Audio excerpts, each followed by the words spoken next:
Ayan. Ayan na guys. Muli, nagbabalik po yung lingkod. Ayan. Happy New Year po sa ating lahat. Ayan. Saan man kayong sulok ng mundo, Happy New Year. Ayan. Nawa ay masalo natin ang lahat ng pagpapala and syempre, good health sa bawat isa sa atin. Ayan. At dito, sa live ni Bobby ay may nag-comment si Kalinga Prab. At doon, ayan na, makikita naman po ninyo dyan. Nabanggit niya po na merong tatanggalin na isang angel. Ayan, isang Kalingap angel. Sino ito? Wala tayong alam. Wala pa tayong idea. Nag-live na pa si Kalinga Prab. So, hindi ko pa rin alam guys at kakauwi ko lang din po. Ayan.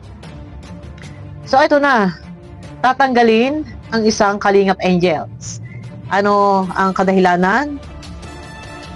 Ito ba ay batch 1 or batch 2? Abang-abang po tayo dyan sa live ni Kalinga Prab. Ano po? Pero,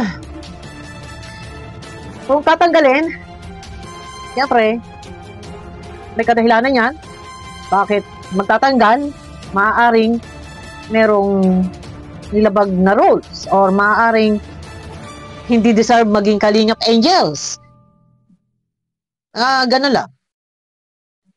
Or maaari, yun nga, hindi deserve maging Kalingap angels dahil mayroong ginawang hindi maganda or may nilabag or maaaring hindi na deserve patulungan dahil may kakayahan na. Yung mga ganon. Ito lang guys. Guys, pakiclick naman po muna ng thumbs up sa ganun na iswak sa panlasa ng YouTube, no? At bago tayo magtuloy-tuloy, no? At syempre, baka meron pang hindi nakasubscribe. Hindi naman po sa apilitan. Pero yung nakasubscribe na guys, pakiclick naman po ng bell na sa ganun updated kayo sa aking mga video na i-upload. Ito na, bigay lang ako ng aking opinion. Patungkol dito sa tatanggalin na Kalingap angels, ito ba ay batch 1 or batch 2? Ano man kadahilanan kung ito ay ito ay aalisin bilang Kalingap angels, paglilinaw.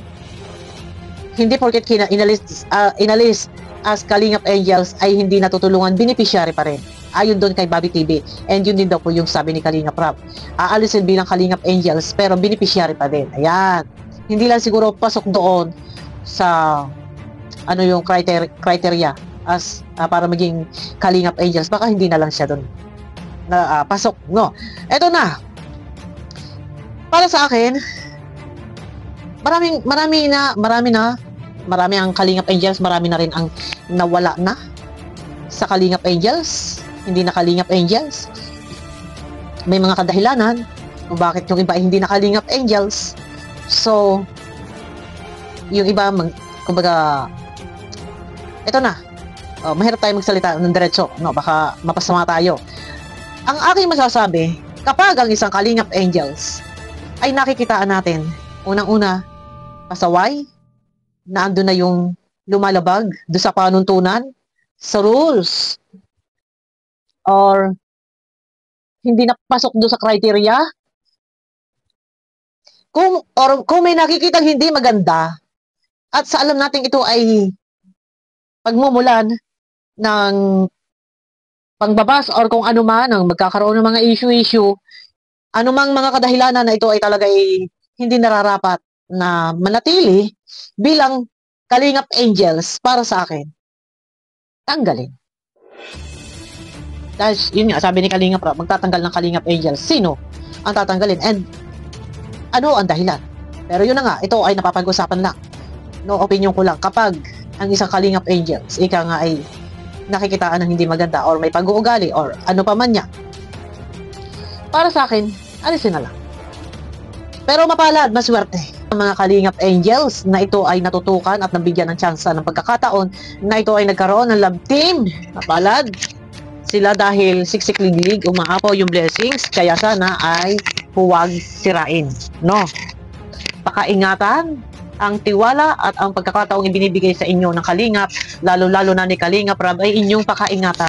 Dahil yung tiwala, kapag ito ay nasira, mahirap ibalik yung tiwala.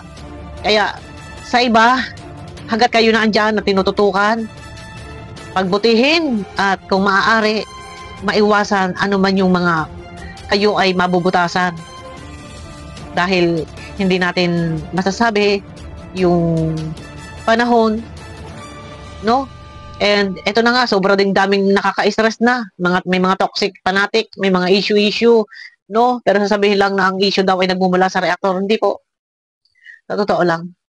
Ang mga reactor, nagbibigay lang ng opinion. Kung natatandaan ninyo panahon ni Lola Damiana, ilang mga community na, for example, kay Tekram, kay Pugong Piyahero, kasama natin ng Kalingap, pare-pareho may nag-viral. Tingnan nyo po, yung mga nag-viral kay Tekram, kay Pugong Piyahero, after viral wala na. Kasi wala silang reactor. Pero yung Kalingap, nung merong nag-viral kay Lola Damiana, pinasok na marami reactor. So, inalagaan ni Kuya Bal ang mga reactor, nilikom. Hanggang ngayon, pag ang mga reactor, dire-diretso yung pag-iingay, malaking bagay po ito. No? Hindi po patay ang community. Kaya sasabihin lang ng maligalig ang reactor, kasalanan ng mga reactor, panira ang reactor. Kung panira ang reactor, di sana, hindi na lang nilikom ni Kuya Bal. Yun, no? Sa mga viewers, ha? Kung panira ang mga reaktor at gumagawa ng mga issue, dapat hindi na lang nilikom ni Kuya Bal yung mga reaktor. Pero tandaan po ninyo, ang mga reaktor po, ang siyang gumagawa ng ugong ng ingay. Yun nga, kinumpara ko. Kumpara doon sa community ni Pogo Bihero, ni Tekram, at community ng Kalinga, pare-pareho na merong viral. Pero, bakit ang Kalingap, sige, tuloy-tuloy, yung pamamayagpag? Dahil merong reaktor na nandito na nag-iingay, naggagawa ng reaction. So, napapag-usapan ang bawat beneficiary, maging mapa-vlogger. Napapag-usapan. Siyempre, bit-bit doon ang Kalingap. Kaya huwag yung sasabihin na nagliligalig or nakakasira ang reactor. Reactor ang gumagawa ng gulo. Reactor po ang nagpapalaganap, ang nagpapaingay. Di ba? Kung wala ang lahat ng reactor sa Kalingap, patay ang community, tahimik. O, di ba? Yun. Kaya huwag lang yung sasabihin lagi lang, ito, malalao tayo. Ayun na, para sa akin, yung comment ni Kalingap Ram na may tatanggalin Kalingap Angel. Hindi natin alam kung batch 1 or batch 2 and hindi natin alam kung anong kadahilanan. Pero sabi ko nga, kung marapat, kung nararapat, or kung merong mga hindi nakikita, nakaaya-aya, or ano man, or hindi na deserve tulungan, or ayaw rin magpa-vlog, ay wala naman tayo magagawa. Ire-respeto at igagalang. Yun lang. Pero kung sabi ko nga sa inyo, kung meron tayo napapansin hindi kaya-aya, hanggat maga pa, ay alisin as Kalingap Angels. Pero sabi naman ni Bobby, beneficiary pa rin. Yun nga lang. Mas maganda sana kung sila ay pasok sa Kalingap Angels at nabigyan ng chance na magkaroon ng love team. Malaki yung chance. Maraming blessings, maraming magsusupport sa kanila. Kaso nga, no? Pero yun na, yung sa part 2, ilan pa lang yung nabigyan ng ka-love team? No? Yung si Juby, wala pa yata ka-love team, pero gusto nila si Ryan daw love team para kay Juby. Abangan po natin yan kasi wala pa, hindi pa nasisimulan. No, pero marami naman mga love team na nandiyan na kaabang-abang. Kaya nga lang, merong ibang love team, yung ibang Kalingap Angels, puro tayo love team. Ayan, yung ibang Kalingap Angels, kumbaga, may ka-love team ay nahiwalay. Naghiwalay sila ng kanyang ka-love team. For example, Singkit kay David, no? Yan. Ayun na. Abang-abang tayo, guys. Baka magla-live si Kalingap Rob. Malaman natin kung sino yung Kalingap Angels na tatanggalin and anong kadahilanan. Pero sana suportahan po natin ang bawat upload ni Kalingap Rob, ang bawat live. Nang sa ganun updated din kayo. And syempre, ganun din sa founder ng Kalingap, si Kuya Bal. Ayan. Sipag ni Kuya Bal mag-live, no? Ano ba ang mga topic ni Kuya Bal? Teka, panunorin ko mamaya yun kasi hindi pa ako nakatambay po sa YouTube eh. Pero ayun na, abang-abang na tayo, guys. Sino, comment lang kayo. Baka may idea na kayo sino sa Kalingap Angels ang tatanggalin ni Kalingap Rob at anong kadahilanan. Ayan. Pero sa tingin ko, si Joy, si Beyonce, and si Carla ay mananatiling nandiyan. No. Lalo na si Joy kasi nasa kanya yung loyalty award. Ayan.